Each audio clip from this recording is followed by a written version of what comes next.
আজকে সকাল থেকে রান্নাঘরে আমি ঢুকিনি, দেখি আজকে কি রান্নাবান্না হচ্ছে। বাহ, এখানে হচ্ছে লুচি। দেখো দিদি এসে কিন্তু আজকে সবকিছু করছে।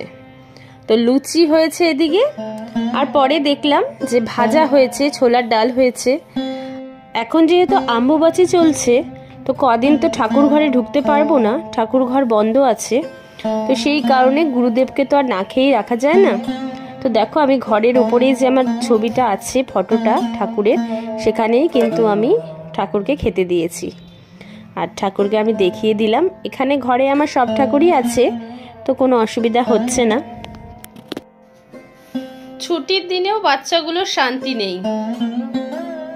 দেখো কি কষ্ট, ড্রয়িং করতে হচ্ছে। রথযাত্রা তো চলে এলো, আর 3 দিন পরে রথযাত্রা। তো বাবি দেখো সেটাই ড্রয়িং করছে। তো ড্রয়িং ক্লাসে এটাই করিয়েছে ম্যাম এর আগের দিন, সেটাই করছে। কি বাবা, এটা কি বলো তো? হ্যাঁ হ্যাঁ, খুব সুন্দর হয়েছে।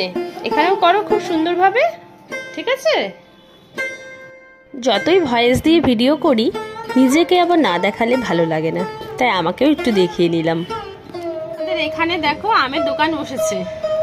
বাবা কালকে 2 ঝুড়ি আম নিয়ে এসছে। তো আমগুলো যাতে নষ্ট না হয়ে যায়, সেজন্য এই প্যাসেজটাতে রাখা হয়েছে। এই প্যাসেজটাতে আমাদের এমনিতেই অনেক জিনিস থাকে, ব্যাগের ভর্তি ভর্তি সব কিছু থাকে। তো এই দেখো এত আম নিয়ে এসছে বাবা। তো এগুলো এখানে রাখা হয়েছে যাতে নষ্ট না হয়ে যায়। আর ওইখানে দেখো বাবির একটা খেলনা সাপ পড়ে আছে। এই যে আমগুলো, খালি সারাদিন আমরা আম খাবো, আমের তরকারি, আমের চাটনি, সব খালি আমি খেতে থাকবো।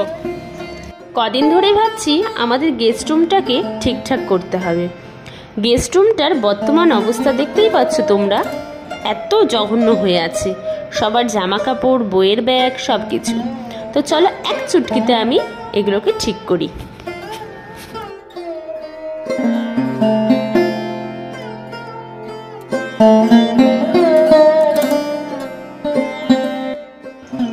আজকে দুপুরবেলা ঘুমাতে উপরে চলে এসেছি আমি আর বাবি।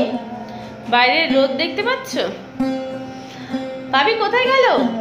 বাবি দেখো, যেই ক্যামেরা অন করেছে ওনা পালিয়েছে। পালাই এই পাশ থেকে, হ্যাঁ দেখা যাচ্ছে, মনে হচ্ছে কে যেন একটা।